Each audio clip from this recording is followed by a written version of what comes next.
We're almost home. First, let's talk about the air we think we are breathing right now. I hate to break it to you, but speaking scientifically, there is no such thing as air. Air is not a gas, a chemical compound, or an element. Air is a layperson's term for atmosphere. Our Earth's atmosphere is an envelope of gases which consists mainly of nitrogen, 78%, and oxygen, 21%. All the other gases combined make up the remaining 1% uh, of the atmosphere. The other 1% contains the infamous carbon dioxide gas, which is a subject of great debate in my face-to-face meteorology course.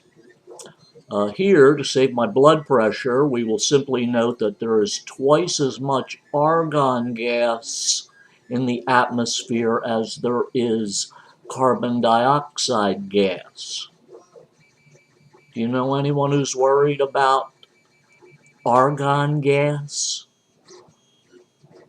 The percentage of CO2 gas by volume in the atmosphere is 4/100ths of 1%.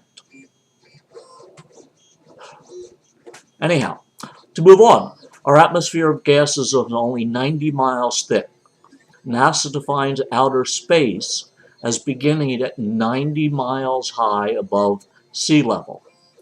But remember that at an altitude of only 5 miles high, the concentration of atmospheric oxygen is so small that humans cannot breathe.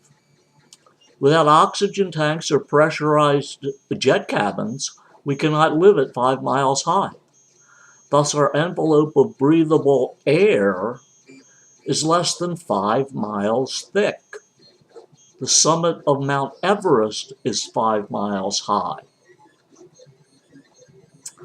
Our 90-mile thick atmosphere is divided into 4 layers.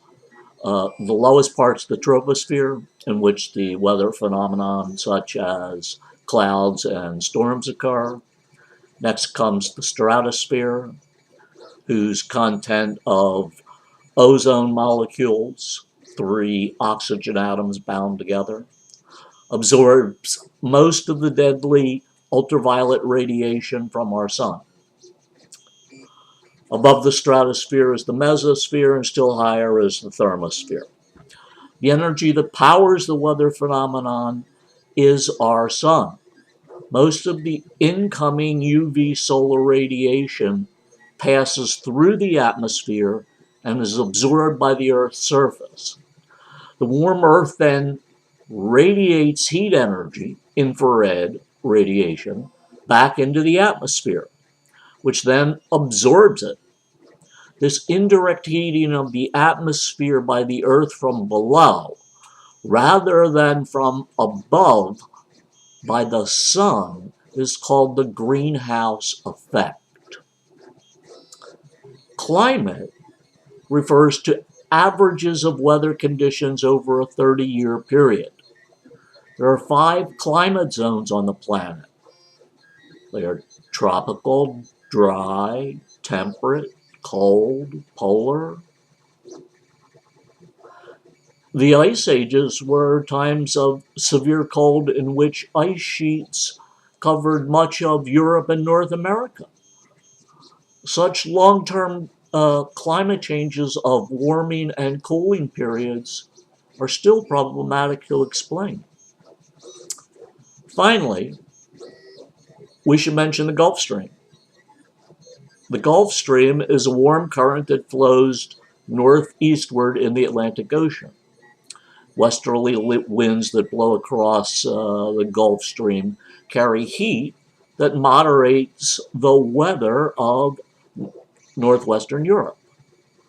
The historical importance of the Gulf Stream is that is what allowed Columbus to sail back to Spain and announce his discovery of the New World to Europe.